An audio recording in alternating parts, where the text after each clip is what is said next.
works and all that, to even bring donor partnerships to the center. So,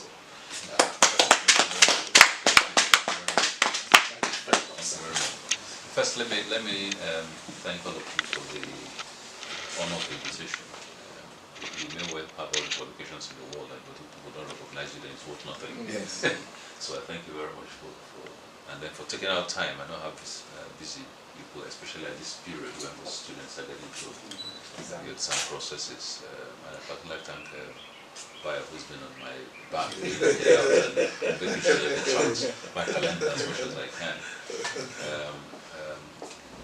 University of Ibadan predates many of us in terms of its very wide reputation, its very recognized, externalized boundaries of relevance, and so it's a great honor to finally be here in this capacity.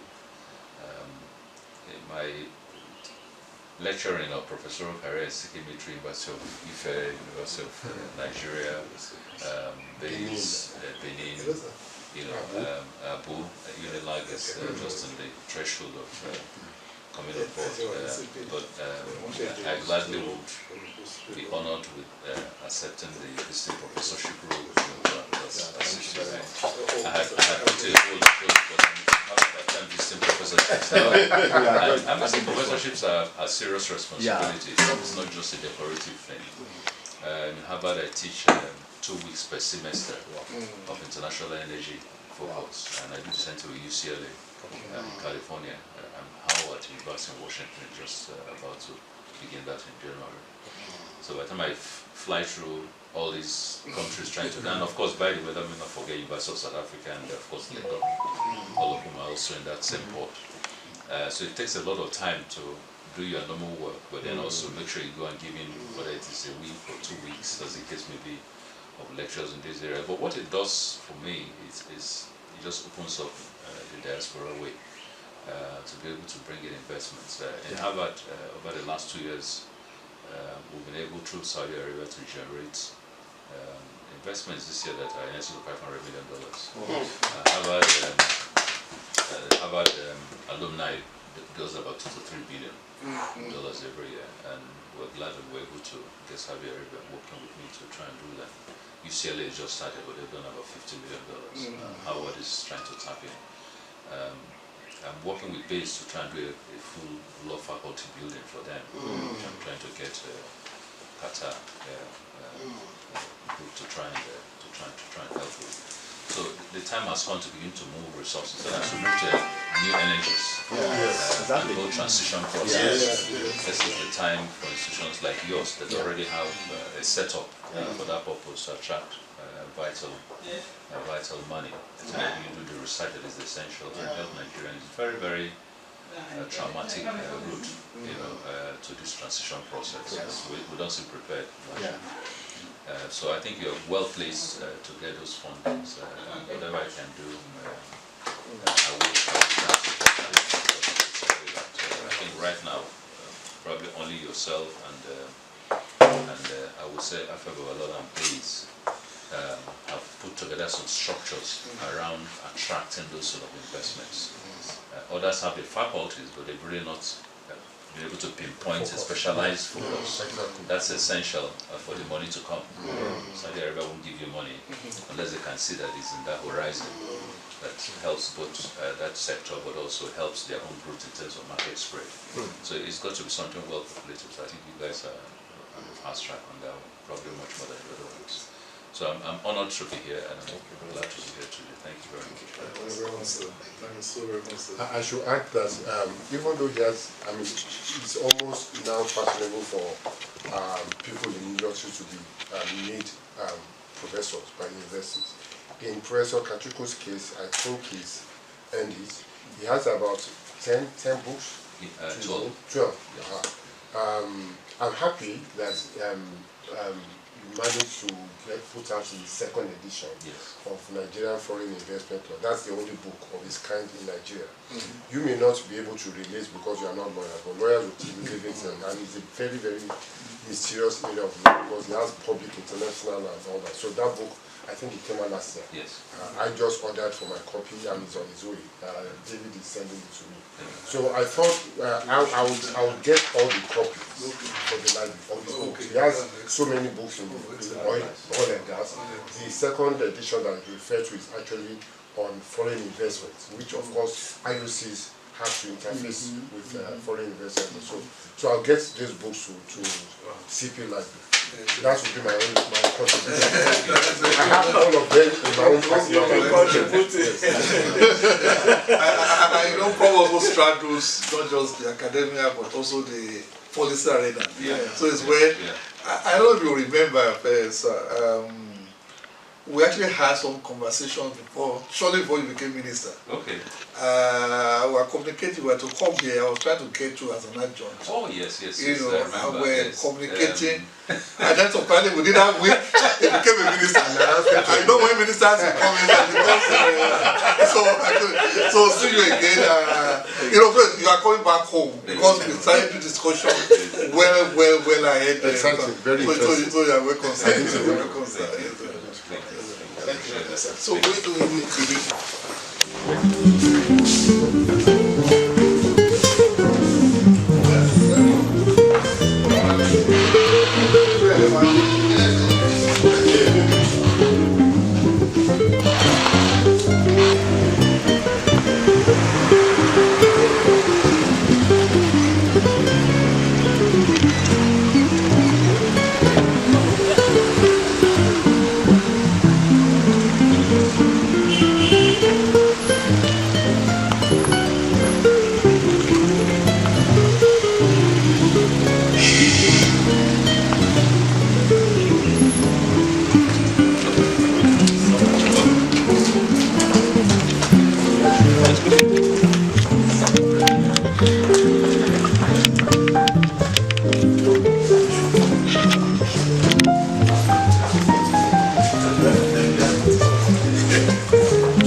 Our distinguished professors, especially one of our living ancestors, the Vice Chancellor, distinguished ladies and gentlemen, on behalf of the university, it's my pleasure to welcome Dr. Kachikwu to the University of Ibadan. We're very happy to receive you and hope you have a fruitful time with us. I'd just like to introduce members of the university management that are here present to receive you. And the Vice Chancellor is unavoidably absent, but is being ably represented by the Deputy Vice Chancellor Administration. It's Professor Peter Olamakide Olapega, SNPA.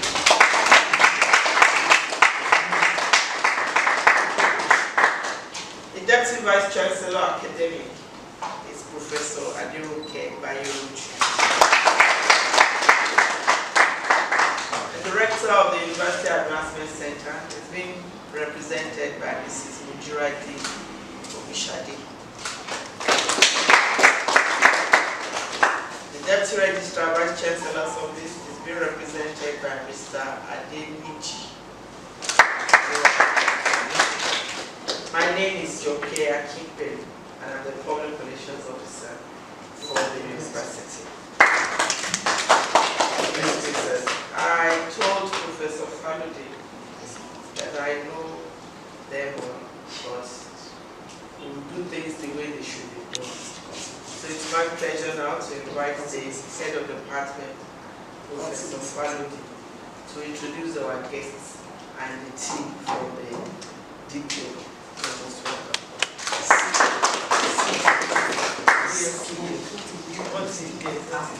Mr. Vice Chancellor.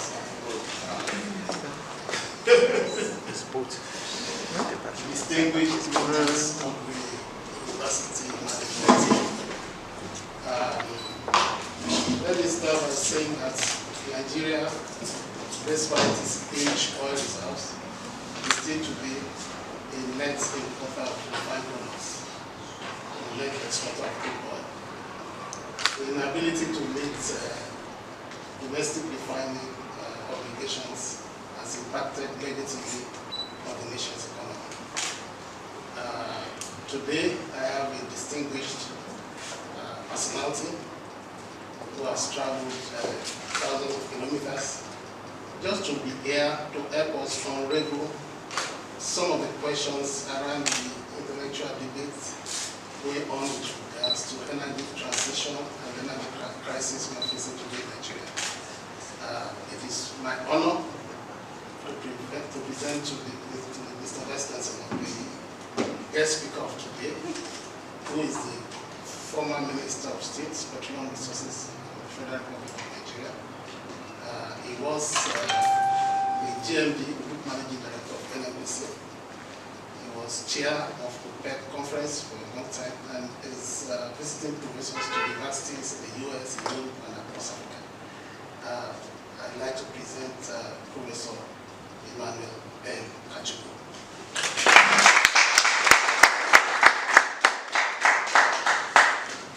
Just sitting on his left is Professor Bayo Adaralebe. He's a practicing lawyer, but he's an adjunct professor with the center.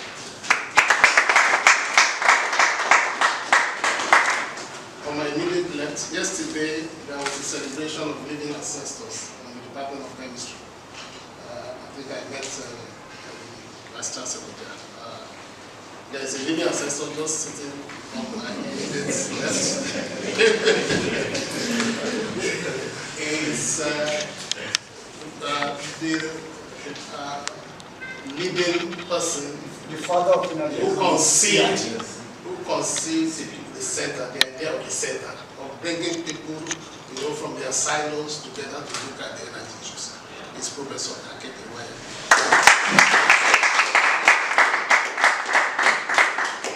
Next to him is no other person, Professor Peter Ogute. And next to him is the pioneer director of the center, Professor Adiola Adenikeji. Next to him is the immediate past director of the center, Professor Olusoya.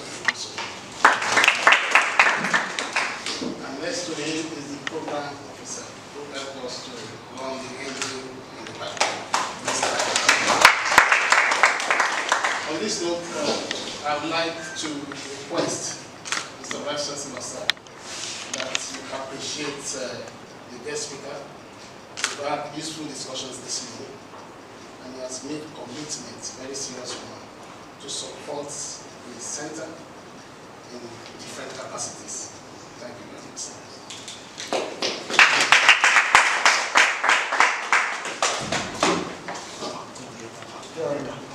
Yes, sir.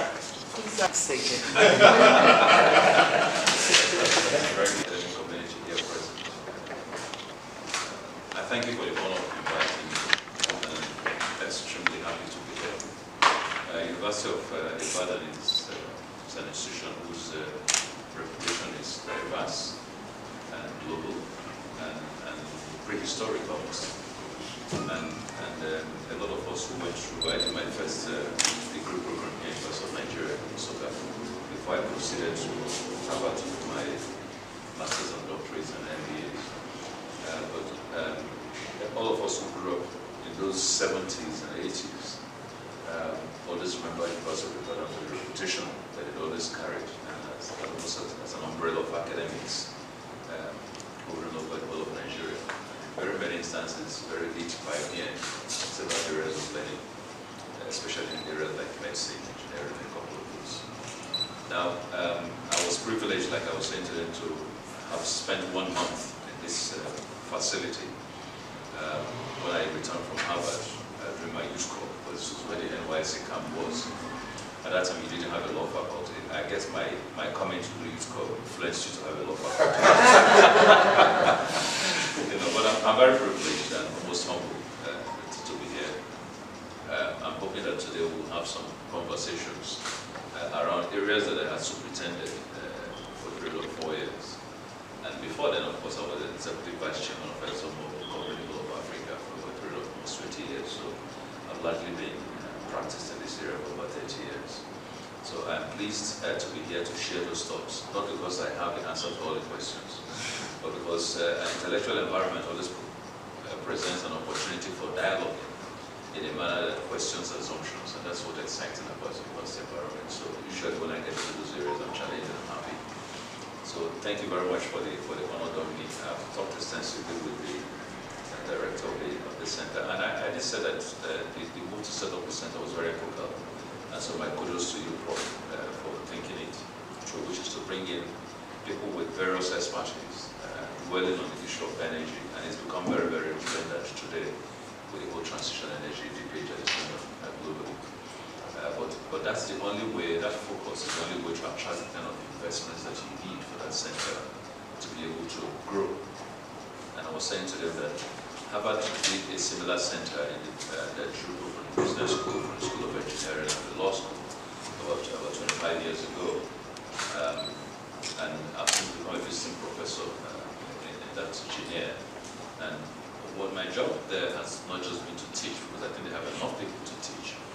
My job has been to use the influence of the presidency of OPEC that I occupy, the presidency of the GCF, which is the Association of Gas Exporting Countries of the World. And I was also the 3-time president of APPO, which is the Organization for African Petroleum Ministers. To be able to bring focus, attention, and also investments in the things that they did. And I was saying to them that last year, through Saudi Arabia, the kingdom was able to put in about $500 million towards that. Of course, Harvard is a global space center in terms of raising funds. Alumni funded last year was in excess of $2 billion. So it's huge. But I think centers like this are in the threshold of those attentions, because what is happening is that by some sheer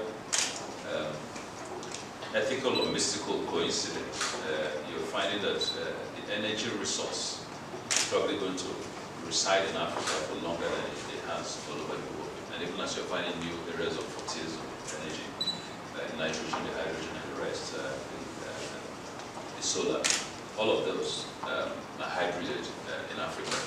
So institutions in Africa that are able to set themselves up to get that prime attention will get a lot of funding, because everybody has funding now trying to throw it into new energy.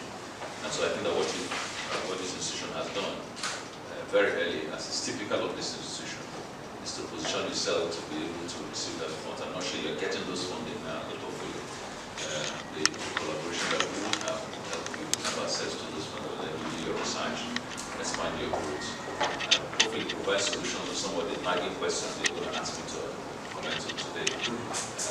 So I thank you very much for the honor of this evening, and looking forward to it. Thank you.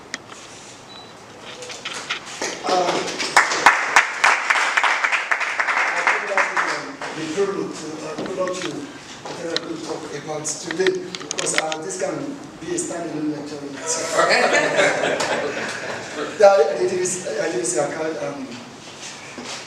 My living ancestor, Professor Akivayebi, the Faculty of Economics, used to be in the Faculty of Social Sciences. Apparently, one of the earliest departments in the Faculty of Social Sciences. So, Prof has been our father, our mentor, and the father of energy economics. Well, I can talk of about it.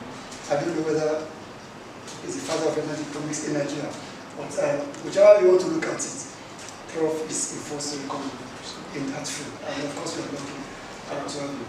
On behalf of the Vice Chancellor, I want to very warmly welcome you to the campus of the University of Ibadan. The Vice Chancellor would have loved to be here to welcome you in person, but it's on the national assignment. The assignment was dropped on his last like 5 days ago, and there was no Ikuribu out of it. So he had asked us to welcome you, and indeed very happy to see you this morning. And of course to also welcome Professor Adaralebe, and thank you for the services you are rendering to the university. I'm not sure we are free service. I'll tell you that I don't think we have the kind of fund someone like you would ask to be paid. So we want to appreciate you on behalf of the Vice Chancellor for what you are doing for our university.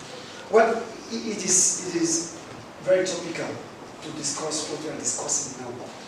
And of course, I think we have been discussing it. I really don't know what our problems in Africa are.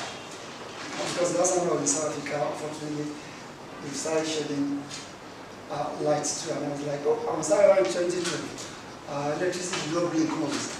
But now South Africa today, I also understand the concept of OPEC.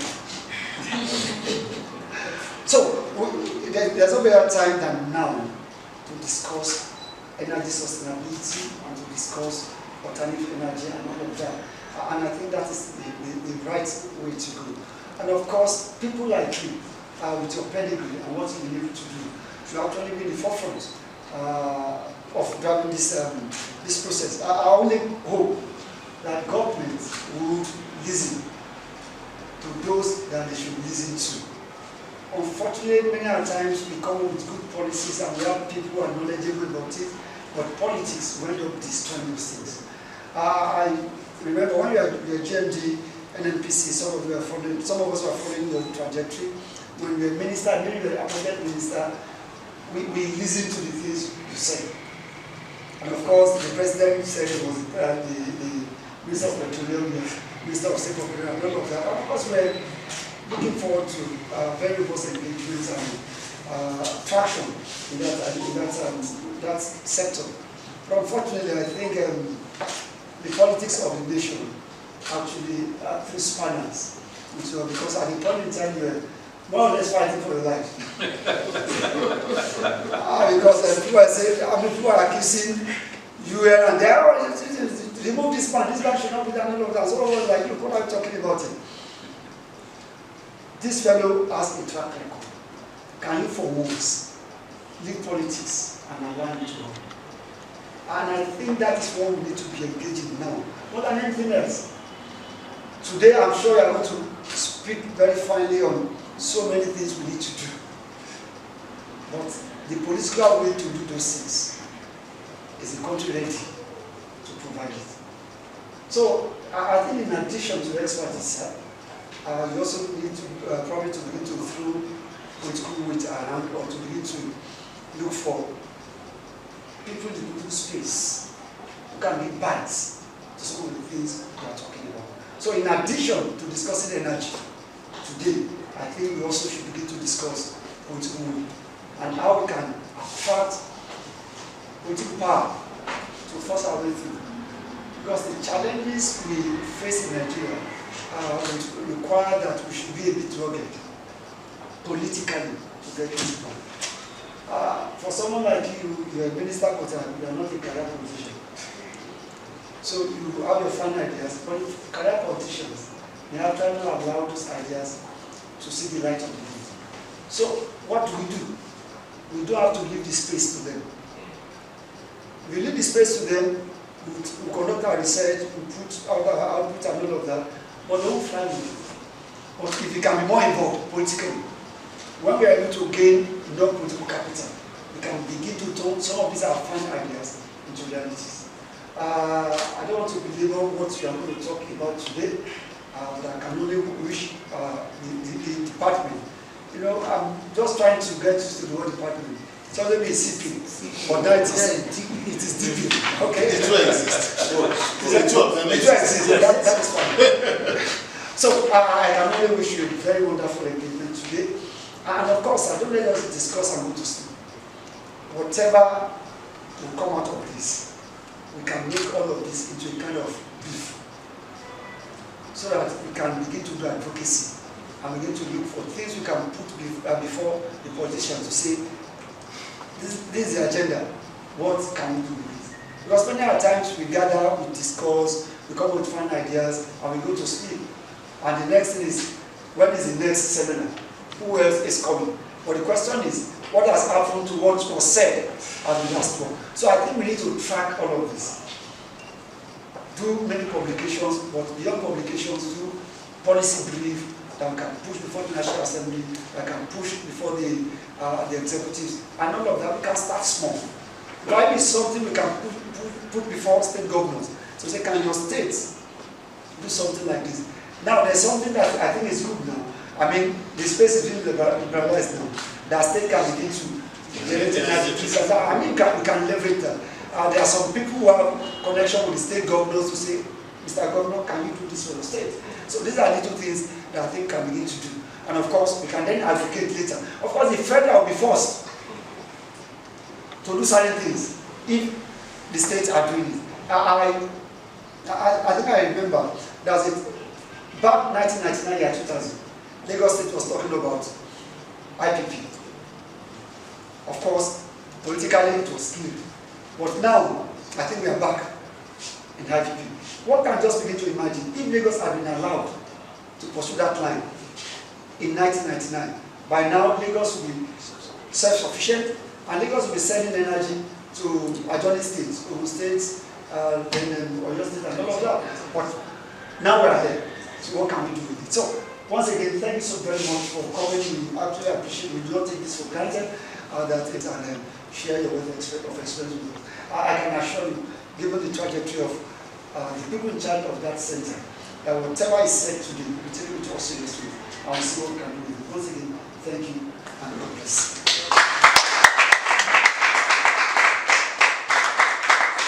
Thank you, and thank you for coming. May I request that you sign our visitor's book, after which we take a group photograph, and then you can go for the seminar.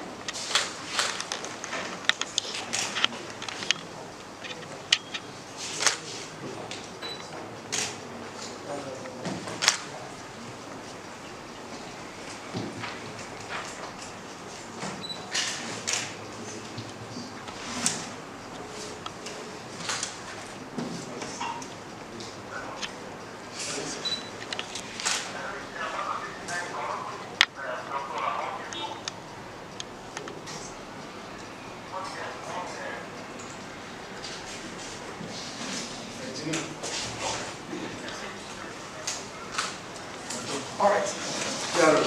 Yes,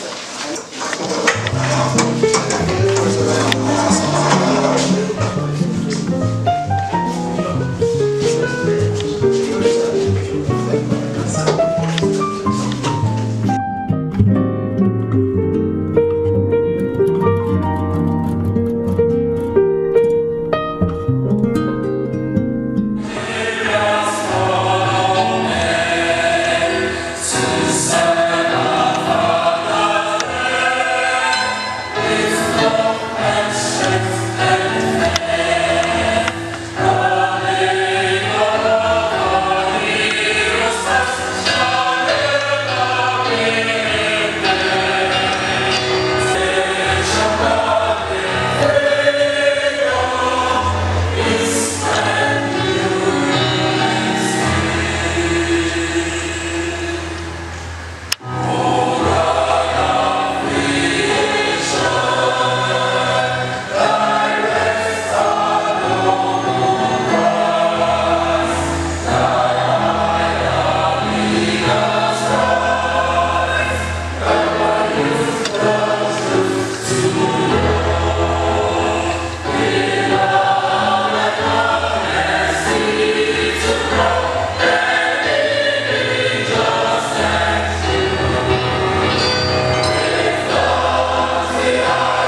the name of the Father, and of the Son, and of the Holy Spirit. Father and God, we thank you for this day. Continue to ask for your grace. Send your Spirit to be with us as we discuss matters concerning energy. Continue to help us. Let this discussion be fruitful. These are many more we ask through Christ our Lord. Amen. May Almighty God bless us, Father, Son, and the Holy Spirit. Amen. Please appreciate him with a round of applause. From the center of Cpeel to introduce top management and then give us welcome address.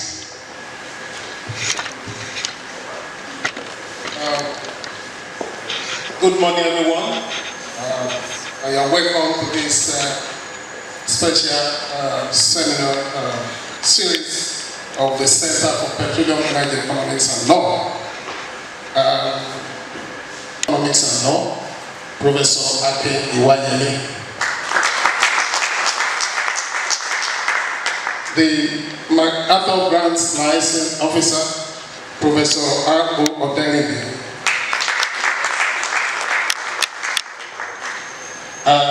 The Pioneer Director, Center for Petroleum, Energy, Economics and Law, Professor Kachikwu.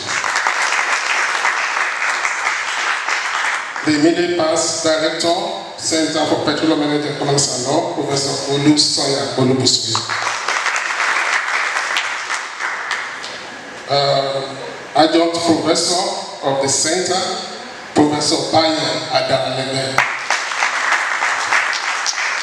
I'm profoundly delighted to welcome you to this edition of Cpeel Special Seminar Series to be delivered by Professor Emmanuel Kachikwu.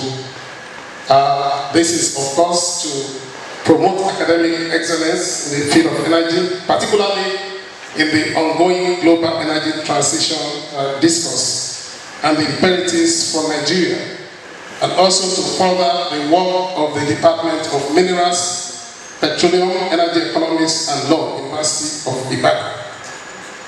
As you are all aware, Nigeria, despite its huge oil reserve, has remained a net importer of refined crude oil products and a net exporter of crude oil. The inability to meet domestic refining obligations has impacted negatively on the state of the economy. Recently, the federal government, in a bid to shore up local crude oil refining, has urged oil producers to prioritize supplying crude oil to domestic refineries as against exports. This is as Nigeria spent $74.6 billion on petroleum exports, from 2006 to 2021. There are a lot of questions people are asking about the PIA, which is an act that overhauls the regulation and governance of the oil and gas industry. Our choice of the theme for this lecture, Nigeria Energy Policies, Energy Transition, Domestic Crude Obligation, Oil Subsidy, PIA, affirms our commitment to provide a platform that engenders intellectual debate and provide workable solutions to the energy crisis we are facing in Nigeria. Bearing in mind the unique place of energy in the development of any nation. You will agree with me this morning that the guest lecturer of today is worthy to untie the strap of the standards of the Nigerian energy crisis. On this note, ladies and gentlemen, I welcome you all once again and hope we will have fruitful deliberations that will drive energy policies for achieving the right balance between sustainability, security, and affordability. Thank you. We can do better.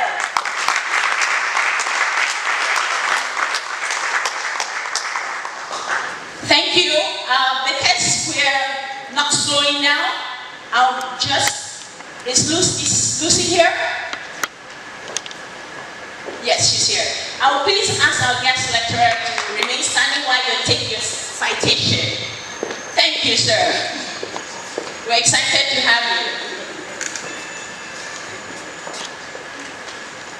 Good morning, everyone. This is is a citation of Professor Emmanuel Kachikwu.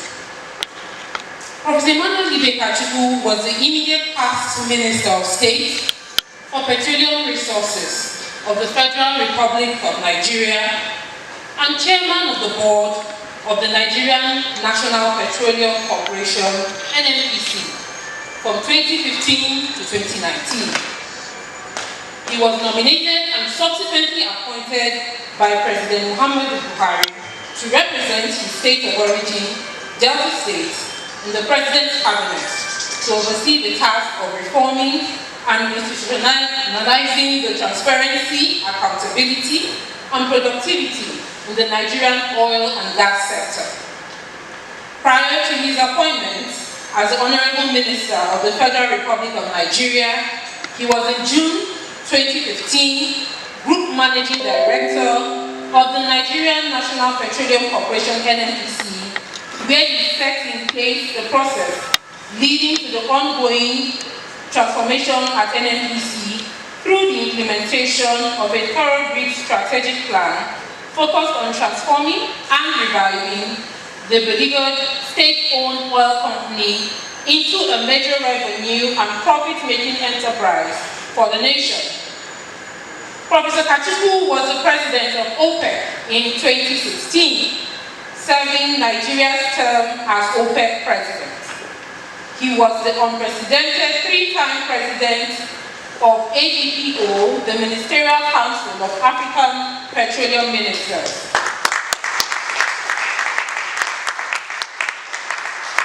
And he undertook major reforms for the APPO to bring it alive. Prof. Kachikwu oversaw the installation of His Excellency Barakindo Salisi late as Secretary General of OPEC in 2016, and His Excellency Farouk Ibrahim as Secretary General of APPO in 2019. Prior to his appointment as the Group Managing Director of NNPC, he was the Executive Vice Chairman of Mobile Producing Nigeria Unlimited and General Counsel for ExxonMobil Nigeria, affiliate upstream and downstream companies in Nigeria.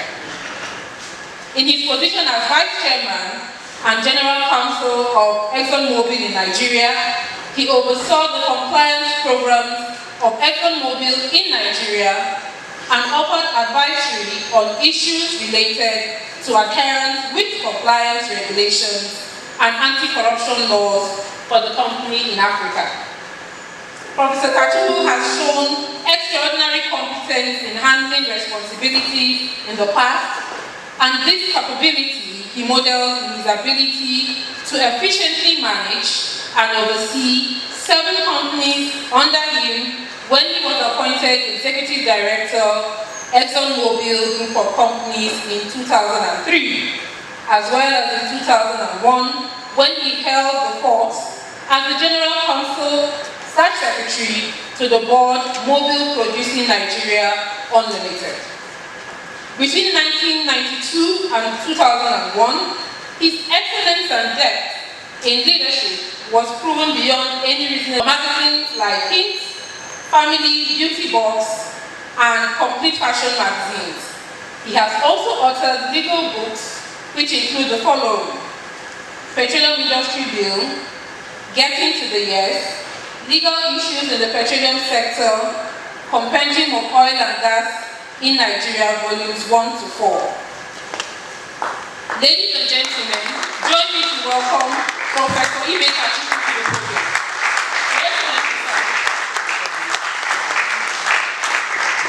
Please, I thought you would do better. Round of applause. You will take the citation of 4 people in just 1 person. Thank you very much. Congratulations. We will take your letter, sir.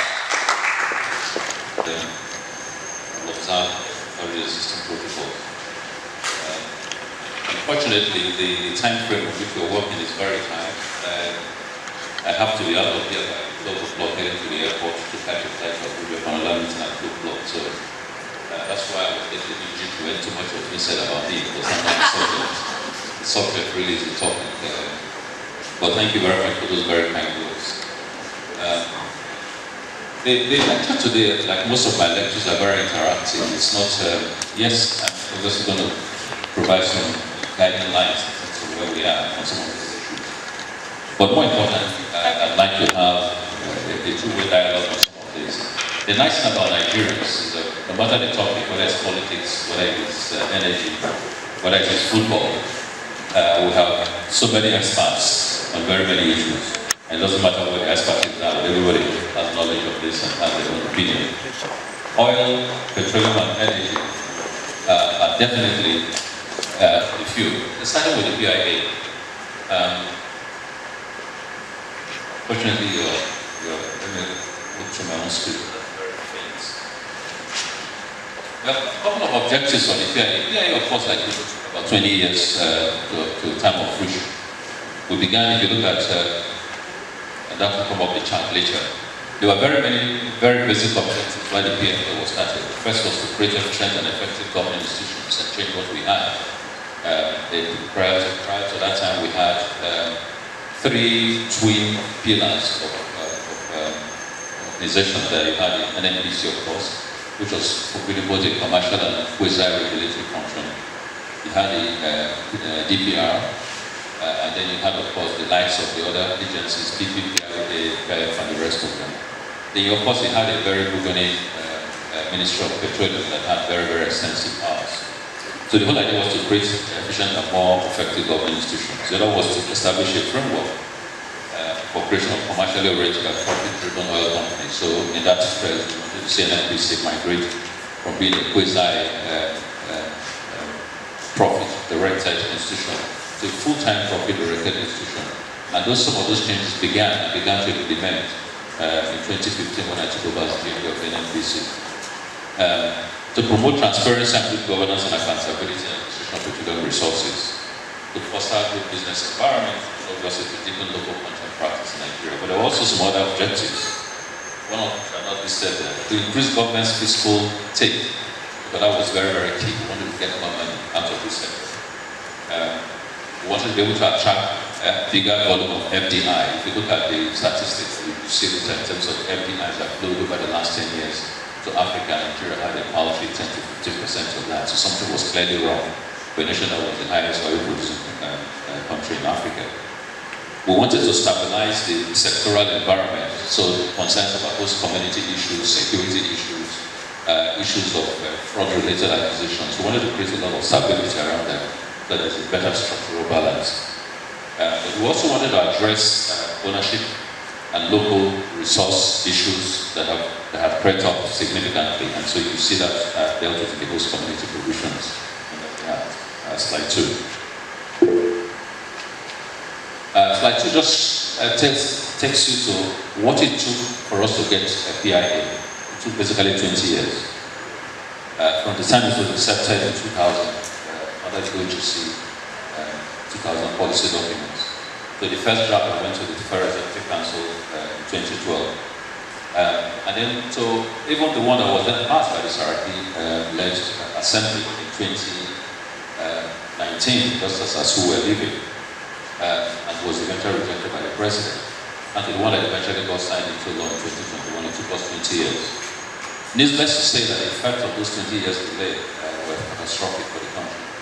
The projections were that the country lost upwards of anywhere between 100 to 150 billion in potential investment in that 20-year period, because investors simply didn't know what law they were going to operate on, or how long the Petroleum Act that was then prevalent was going to last. So everybody just did a hide and seek. Major oil companies didn't put in fresh funds. They just kept running the fields and tapping whatever they could. New investors couldn't come in, but they weren't sure what was going on. So it was a cataclysmic deterioration of the sector because of those uncertainties. In that period, of course, a lot then happened. And so by 2021, when you had the Act, so much had happened. Nigeria's production had declined significantly. When I joined in 2015, we were going through massive security issues in the Niger Delta. And if you remember, I went around the whole of Niger Delta trying to pump up support for this, and eventually had the ceasefire agreement signed with militants to enable us to produce. But by the time we came, it was about 800,000 barrels per day. Not because that was our capacity, but because that was what we could produce because of security issues. Price of oil was at its lowest, and it was about $25 to $30 a barrel also at the time.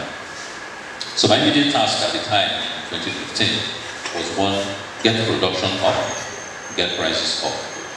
Incidentally, by some sheer coincidence, I also served out Nigeria's time as president of OPEC at the time, so it enabled me to drive the local agenda in the international scene. And one of the things that I then did was to sit down with feuding Saudi Arabia and Iran at the time, who were basically the ones holding down the pricing by virtue of flooding the market because of this agreement, to come together. And to do that, I had to go to Russia and get the Russians to join what we call the OPEC Plus concept.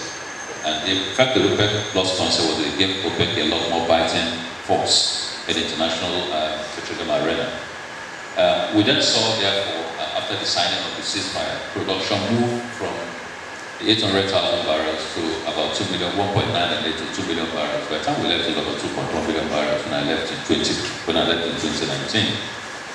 We also saw prices jump as soon as we got the OPEC Plus agreement in place, from an all low $25 a barrel to then about $70 a barrel. And I think ultimately it hit about $80 or $90 a barrel before transiting back again to 20. Today I think the prices are in excess of $80 a barrel. So at least in terms of the price nomenclature, we achieved what we wanted, but in terms of the volumes, unfortunately, we would rather go northwest, we started going southwest and losing volumes. In between that, of course, COVID happened, and COVID was a backbench nightmare for every country in the world and every human being in the world, and so for 2.5 years, really not much could happen, and that also affected the oil industry. We're still recovering from the post-pandemic effects because during those periods, investments were not in place, people were not exploring new territories to find oil.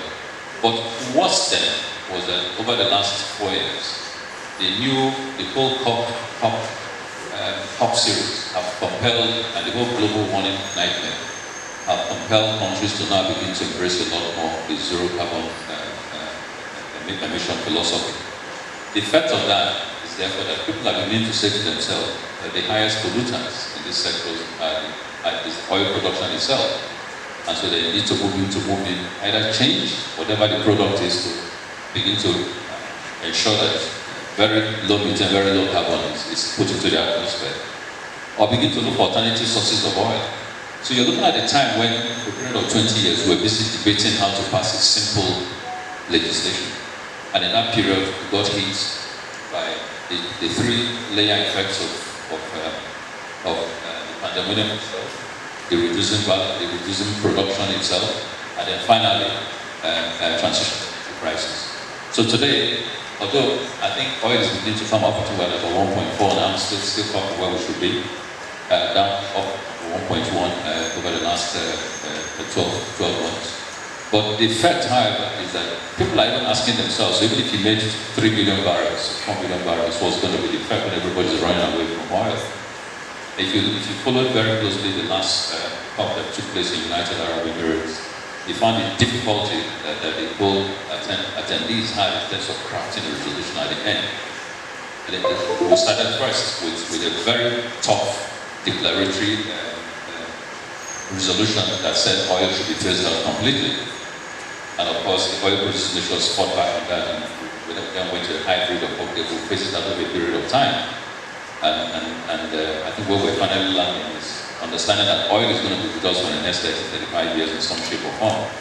But hoping that we can put in place measures that will enable us to decarbonize, remove the effects in the global environment, and then hopefully be able to create a hybrid relationship between the industrialized nations who account for 95% of this pollution, and the developing countries who only account for between 3 and 5%. And so that's when we get to some of that, we see why there's been a very intense battle between African and most developing countries against the developing world, who have somehow, by sheer happenstance of law or placement, always placed us in a position where we're doing catch up. When we first were dealing with biofuels, and everybody was burning firewood to keep everybody going, the global world came back and said, no, that's polluting the country. The world will have to stop that, and we began to go on with the policies of forestation. So we were caught with our wood in our hands, with no energy, and we had to abandon them. So they went to coal. And once we got into the coal environment, it's too polluted. So people had to abandon coal. And so places like Enugu coal mines were all abandoned in those sort of sequences. Abandoned with still no energy. And so then we were lucky we found oil, and we thought, well, oil does it, everybody in the world wants oil. Now we're being told you have to stop producing oil, because we have to go to the greener pastures of non-fossil fuels, solar, nitrogen, wind, water, and the rest of it, which are cleaner. And it was a huge debate in the last COP, even to save gas and qualify for the transition energy, because it was both oil and gas.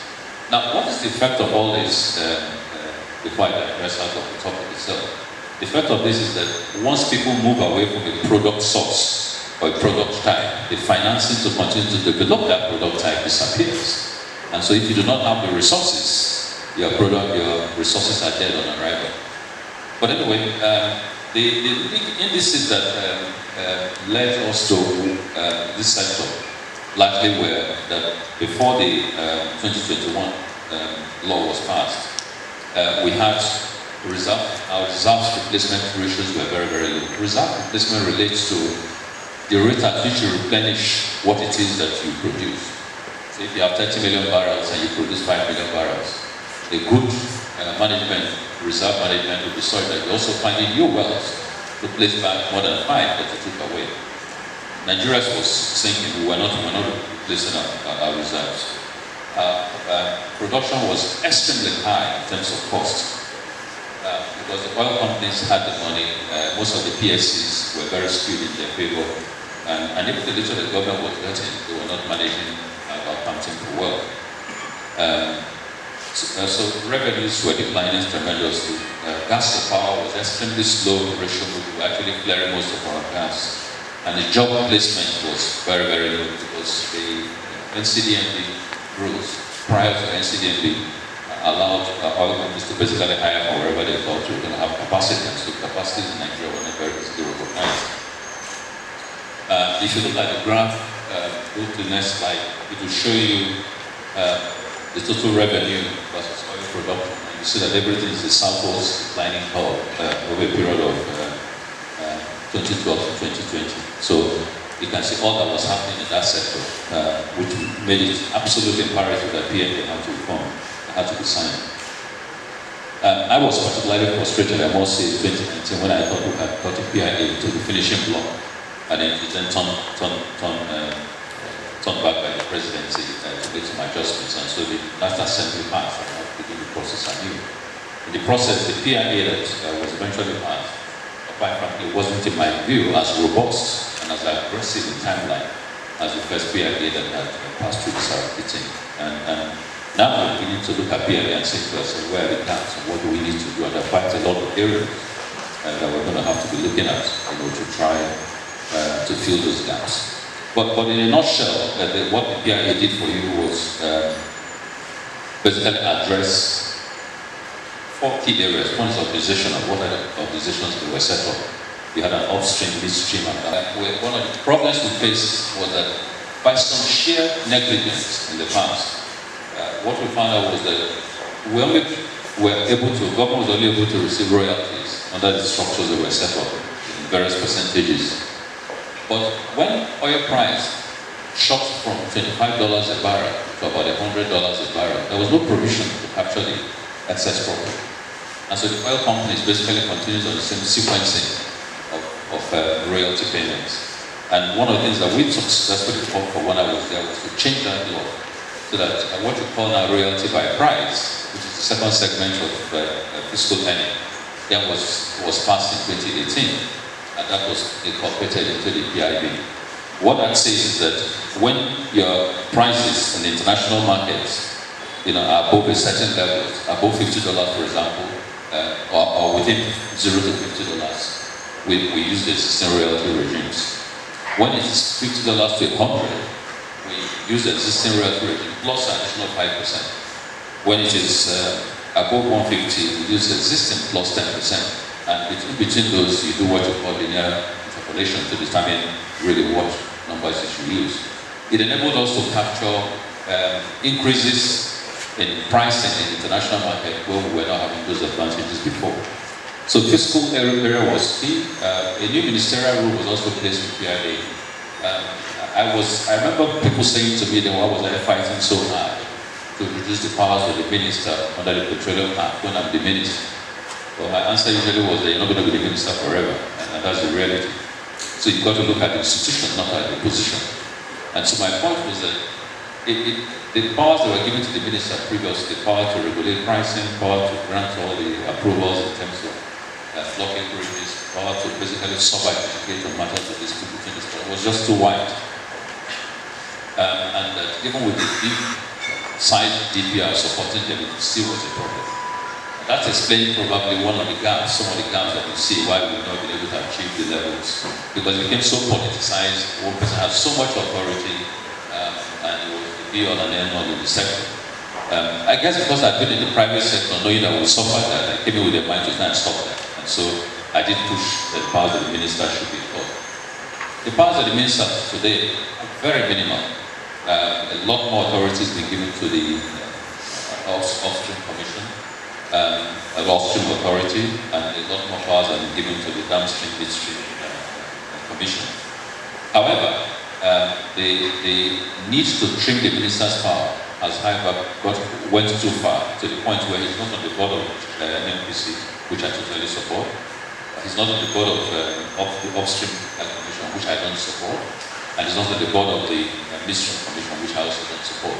I think that he has to have a foot somewhere to be able to run regulation, and regulatory agencies must work with him without removing the power of privacy that they will have. So those are some of the areas I think as we begin to look at amendments to this law, we'll be looking at. And there are silence in terms of other regulatory agencies, or quasi agencies like PTDF and NCDMB. Again, we need to incorporate their law back into the PIB to the courts in terms of how they are managed. Of course, we set up new licensing regimes. The previous OMLs, OPLs, and OELs were replaced by petroleum exploration licenses, petroleum prospecting licenses, and petroleum mining licenses with various terms, 2 years, 6 years, and 20 years. There was an 18 months conversion, because the time frame we needed to convert the old licenses to the new ones. Who were the biggest winners and the biggest losers under the PIA amendment scheme? I always do ask that question. I think the first two questions must have been, in terms of biggest losers, that it would have been the minister, because he seems to have lost everything. Having said that, the question is, and I've been asked the question, should the president be the minister of petroleum? And I've always said that is not right. As much as we can, we should endeavor to keep those portfolios different. The president is all-time equal. He has the total power in the presidential system of government. He doesn't need to answer another title to it. But the Minister of Petroleum should be given the right to do his work and do his work full time. And that's still my position. That was my position then, that's still my position now. Because if you don't, then the whole idea of the powers stripped out of the Minister of Petroleum will come right back. Because those powers were stripped out of the minister, but they were not certainly stripped out of the president. So if you take it out of the minister, then the president becomes the minister, then most of those powers come right back to where they were before. So powers of approval, that's basically what you're going to see happen. I'd love to see that separated so that the president can then be the last adjudicator on issues of authorities exercised by the petroleum minister, whether it was done according to the law or whether it was done right. So he definitely is, that position lost quite a bit in terms of authority, and I don't want to ascribe the powers of the president to that position, so I take it the way it's to be, because right now they're represented by ministers of state like I was too. The difficulty with ministers of state portfolio usually is that it doesn't matter how brilliant you are, it doesn't matter how much you want to drive the sector, you lack the authority. And what tends to happen invariably is that even your subordinates, whether they be from NMPC or whether they be from the regulatory agencies, will soon find that because you don't have the authority, it is better to go to the president.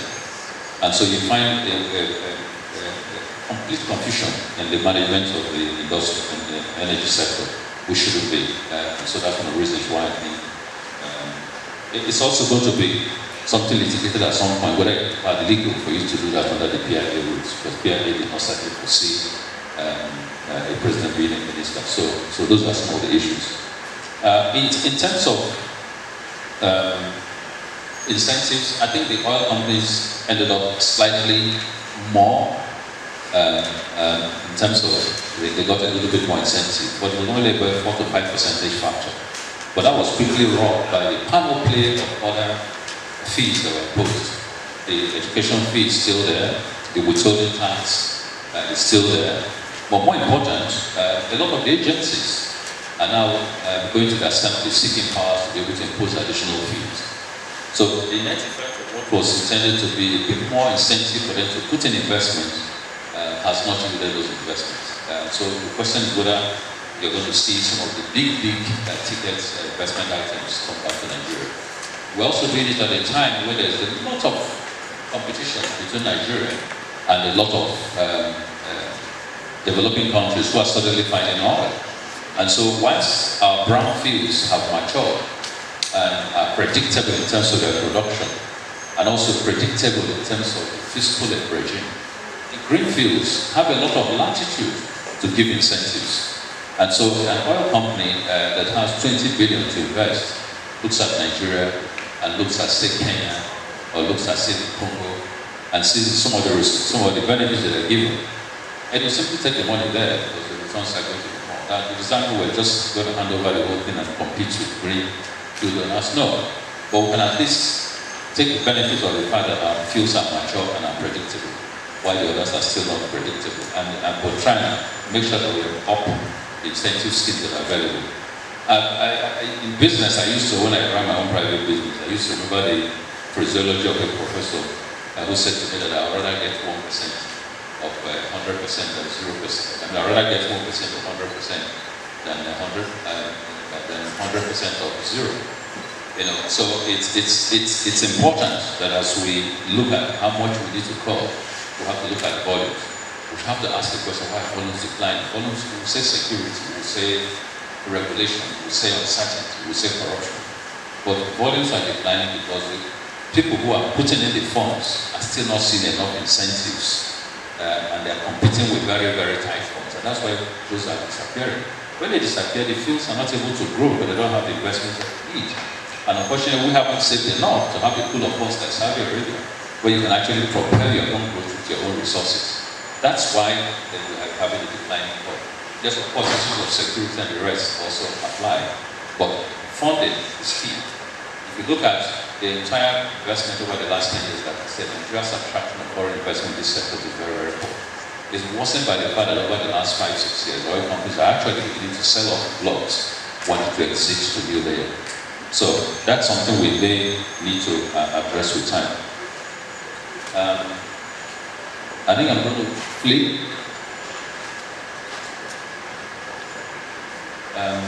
The only comment I made in terms of the structures, of course, NNPC, I'm very glad that finally the PI is compelling government to look at the privatization, the private establishing NNPC as a private company. Private company is different from going private. I'm still seeing post-PIA still a lot of governmental interference in PIA and NNPC operations. I'd like to see that all over away. But to do that, you've got to take a very clean break. You've got to look at the assets and liabilities of NNPC, address the liabilities. Government needs to take over its assets properly and let NNPC run its structures professionally.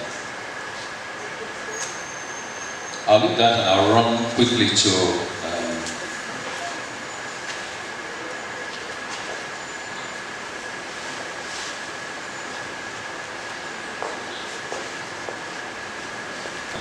so the prices I'm seeing out there are not reflective of the movements in petroleum. Secondly, a lot of people who enjoy petroleum subsidy, quite frankly, are likely the rich. Anybody who can buy a car for 4 to 5 or 6 million becomes a rich man. And so you can't do that until you can buy your fuel. But I think you can have models to deal with transportation. Some of the 60% of our transport users use diesel, so they're not even in your PMS. But those who use PMS, to be honest, you can also find structures of a shortened regime. I think that whilst I support what government did, I think it was absolutely inevitable, otherwise it would have been broke. I think there are certain things that ought to be put in place. One, the money needs to be dedicated to refineries, get the refineries back on track. Two, it needs to be dedicated to very critical sectors, health, education, so you can prepare your populace. Three, it needs to be dedicated to a special funding account for investment so they can cover the gap.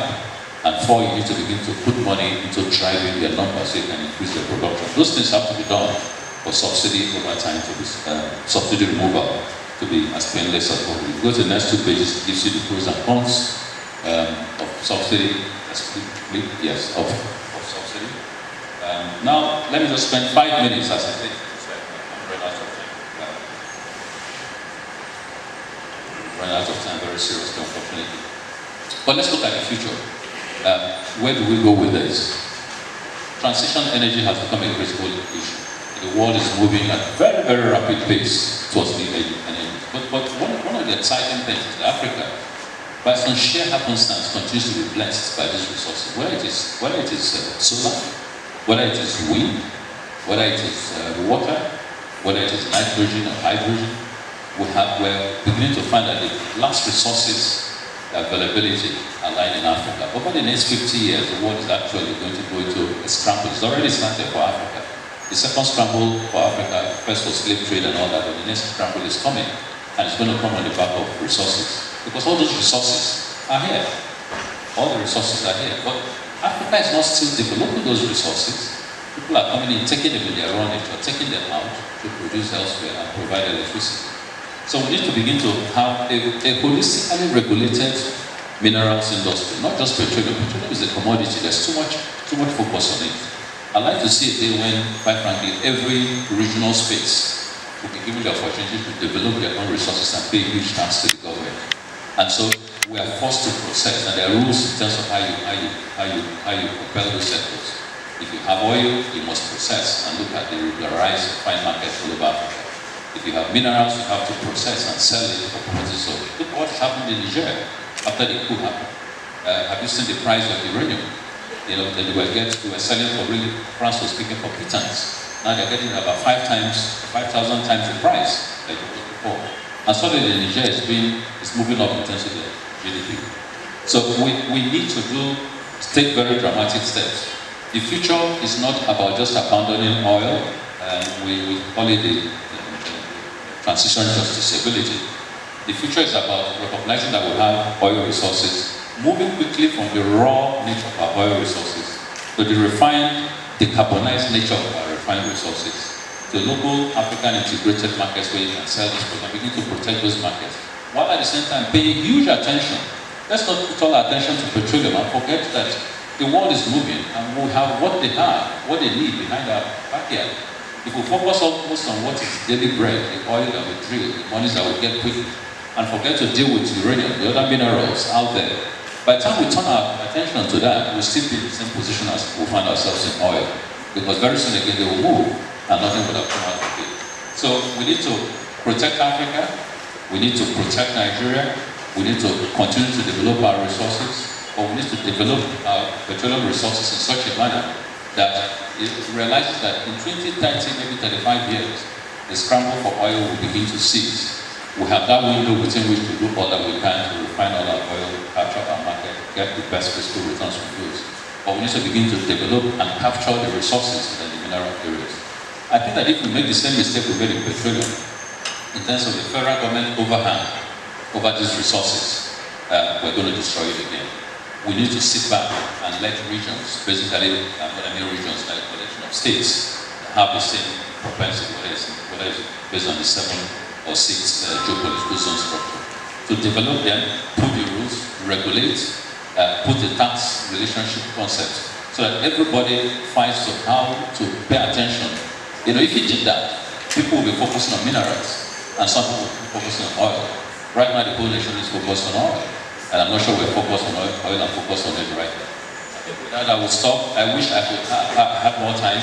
I hope that when I do come back again, we'll have 2 to 3 hours. This is something we teach at Harvard for a 1-week period. So I'm trying to deliver it in 45 minutes. Thank you very much. Thank you very much. That was so apt. It used to be in the villages that when maidens are dancing, that the lady that has more spectators is the better dancer. You won't 100 people joining us online. I don't like that. Please, I also want to acknowledge the presence of, boy, we got 3 deans with us. Dean of Multidisciplinary Studies is here with us, Prof. Thank you, sir. We also have the Dean of Law, Professor Simisola Akintola. Thank you, ma'am, for joining us. The ladies always bring out the colors. Thank you. The Dean of Tech is here, Professor Isaac Bangoye. Is here now? Thank you, sir. Thank you for joining us. I'm glad to see you. We also have a lot of professors. Professor Sunday Shema is here. Can you wave to us? Thank you, sir, for coming. Professor Demola Remu is also here. Please, I hope I'm not the one keeping you standing. You sit just 1 minute and then we'll let you leave. And I think Professor Bute is here. Thank you, sir. And so many other professors. Please, because of his time, I'll just call Professor Adara Lebe to just take one question before our teacher goes. Thank you so much, Madam Obito, for this opportunity. And ladies and gentlemen, I think we've had a wonderful time. I first came across Professor Kachikwu when I was into my 20s, 1988. He had come to Nigeria Law School as a guest now to talk to us, and I was mesmerized for the entire period that he spoke. And I see the man mesmerized and very, very excited each time I listen to him, like I have this afternoon. I'm sure we enjoyed listening to him. Unfortunately, as he has informed us, he has a meeting in Abuja at 2 o'clock, he has a 1 o'clock flight to catch, and he has to really be on the phone. I would have loved to say one more to engage us with questions and answers, but that will not be possible. So we have just an opportunity to take one question or two. And I see my great dean, Professor Akintola, raise her hand. I yield to you, madam.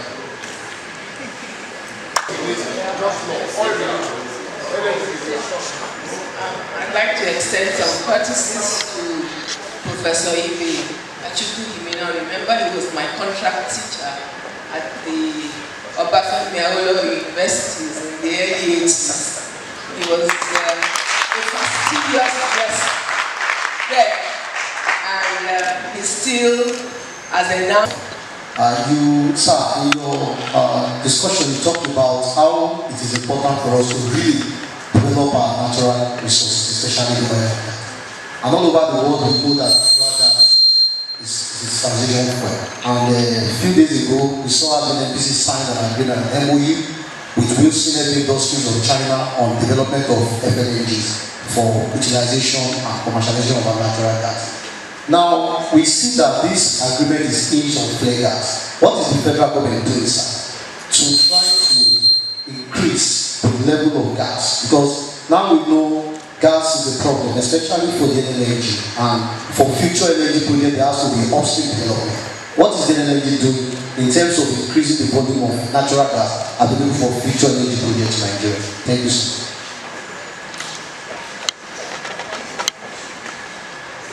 I'm told that we have a few other questions. Unfortunately, we need to take those questions, but I promise you, I'll send those questions and I'll get Professor Kachikwu to report at a convenient time.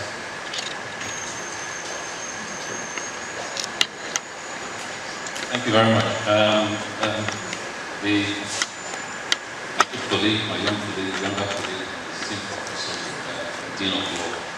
Yes, I hear what you say in terms of uranium, not just uranium, hydrogen, quite a few. And what are we going to do to ensure that we capture them? The first is what were the mistakes in oil? One of the big mistakes in oil is lack of resource control, whether we like it or not. Once you don't have people who are entitled, by virtue of heredity, have a good say on how the resources develop, what you're going to have, that injustice to continue to plague you. I don't want that injustice to plague Sambisi Forest and the rest of those items.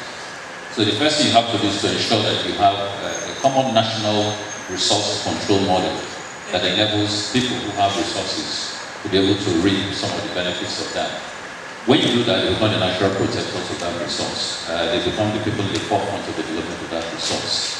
And it doesn't give the federal government too much money in its hands, you know, to subject some of the sort of allegations that you see. I tell you, being on debts such as Petroleum is a very, very tough debt, because the amount of pressures that you have to do the things that are not right are immense. And it takes a huge amount of willpower. And something that I don't give myself those praises. I think I give praises more to the way my father brought me up and the fact that I worked in the private sector for so long, and they were very fundamental rules that just couldn't be breached. Otherwise, I'm not necessarily better than the worst culprits. So I made it very clear that that was still an issue to look into. Second is that if you appoint people who have succeeded in their various fields of state, they focus on money, reduces tremendously. So we need to allow resource control mechanisms to be developed a bit more. We need to look at capital. The problem with oil and high developed in Africa is that all the money came from foreign investors, and foreign investors of a different clique, basically the West. We need to begin to look at Asia. We need to begin to look at Arab countries. We need to begin to look at private capital in Nigeria. We need to begin to look at government savings to propel the growth and development of some of these resources. And that's why I said that if attention is given to these resources by those who are closest to those resources, with very clear rules in terms of what the federal government will entitle to, it will save some of the anarchy that you saw happen in the petroleum sector. Finally, we need to have a conscious effort about training. Transition energy is just beginning. This is the time to train experts. This is the time to give out scholarships to those fields. This is the time to reward educational institutions who are centers of excellence in some of these areas. When you see cracking or fracking that happened in the US, it took 15, 18 years of conscious development of skill and technology in those sectors. And they were provided by places like MIT, Harvard, a couple of those, and funds were given to them for that purpose. So I think the big disconnect in our society is that our educational establishments are not allowed to play the role that they ought to play because funding is not there. If you tell the University of Ibadan Energy Group now to sit down and tell us what policies we must pursue to make tapping the rain possible and better, you get good results. These are not people who are playing in the field. They're just going to look at what international models and develop a local model along those lines. So educational institutions have a key intellectual role to play in policy formulation and indeed an active participation. Harvard over 50 years ago went into being able to get into some of these businesses. Some of the businesses that Harvard run are listed in the stock exchange. And so as an institution, they own businesses and confront themselves, not to talk about they raise over 3 to 8 billion every year on alumni funding. So there are various models. It's a systemic change in our system. Even for the universities that have relied solely on government funding, it has to change. We have to have private sector infusion and centers of excellence infusion. So that Ibadan is known for something, Nsukka is known for something, Lagos is known for something, and we tap those intellectual talent to grow this. So I think that's a wide spectrum of things that we can do to achieve this. There was a question on gas. Yes, I like what NNPC did in terms of the contract just signed with China. In 2016, we had a 70 billion commitment by China to invest in the oil sector, with the team that I led. Was eventually turned down. The greatest problem I've seen with foreign capital embrace is that there's a lot of emotive arguments in Nigeria about not selling your rights as an owner. In the process, we lose ability to attract the right capital, attract the right technology, and attract the right skills. And we somehow have to get ourselves away from this very unholy embrace that's led us no fruit, and open up the environment with very firm regulations to people who are ready to put money into some of these sectors. Yes, PIA created incentives for gas. You give a discount, so you had a 3% royalty payment as opposed to 5% of the bill. You had a gas fund that was being created. But that's not enough. We have very short time to develop gas. We've had a very long time to develop oil because we wasted gas for a very long time. So one of the things I did when I was there was I did what they call the gas acceleration project, which forces companies to take smaller companies, go into big entities and pick up the gas and go and process it. But oil companies were focusing on oil and not the gas. We need to, I like the fact that the Minister for Gas was appointed. I'm not too sure that splitting petroleum between gas and petroleum necessarily yields much of the result. But I think you need to have a team whose main focus is gas. Now, all the gas assets under the PIA were inherited by NNPC. Again, we're going back to the same old. We ought to be able to have a gas company who manages all the gas resources of this country, whose main goal is how to drive gas to this optimum between now and the next 10 years. There's absolutely no reason why we should have 1 second of darkness in a country where we have so much gas waiting. So resources are needed, structure is needed, proper legislation is needed for us to be able to achieve those important incentives. Luckily gas is accepted as transition energy. At this point, I don't know how long that's going to go for. But what it means is they can get funded for the development of gas. You can't get funded right now for the development of oil resources. So we do need to begin to look at how to tailor our policies in a manner that fits what is happening in the global environment. Thank you.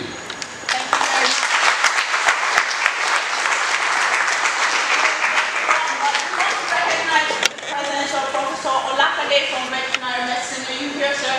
Thank you very much for coming by. We're glad you're here. Right now, we'll just take a vote of thanks, 1 minute, from Professor Kachikwu, and then we'll just take one group photo here before he runs. Please, the professors will join him for that group photo when he moves after the vote of thanks. Professor Kachikwu, sir. Oh, yes, and the presentation of the year. Thank you. Distinguished lecturer, Professor Kachikwu, formerly this administration in Master of Market, Professor Ofi, Protocol liaison officer, the money people, the wear money, the natural oil stocks,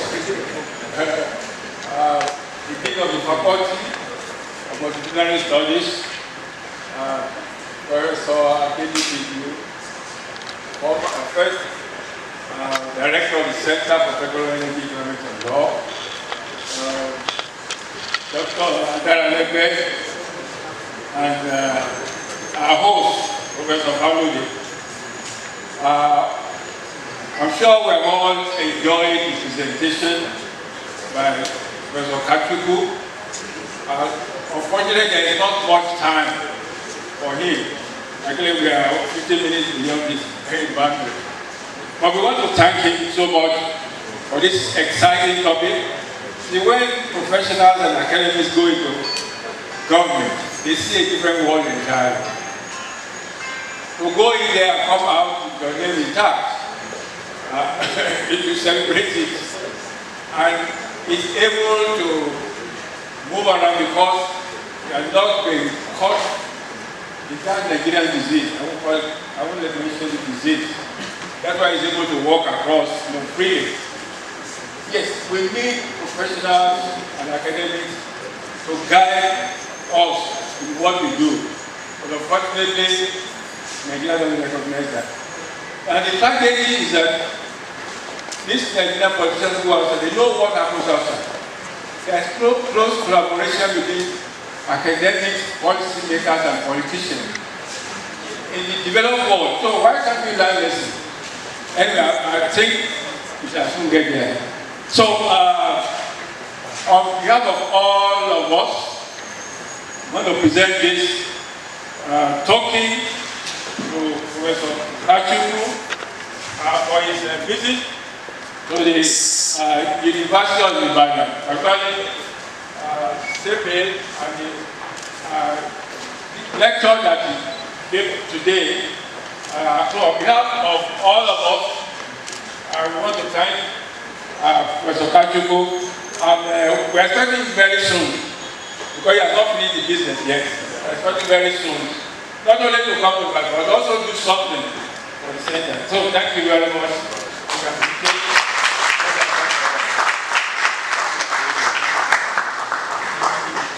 God bless you. Thank you. He has to run, but he will just take one picture. And I want to recognize Engineer Benjamin Isiokore. Please, a round of applause. He's President Ohanese Ndibo Oyo State. Please, sir, you will join the photograph. Oh, please, I understand the great lions and lionesses of Universal Nigerian Super are here. Great lions and lionesses. You should let him run. He has a flight to catch. The plane takes off one. Thank you, sir, for coming. Thank you. You can do a handshake. Thank you. Yes, please. Thank you, sir. Thank you. We appreciate you. Oh, please, leave without your package. I will arrange that.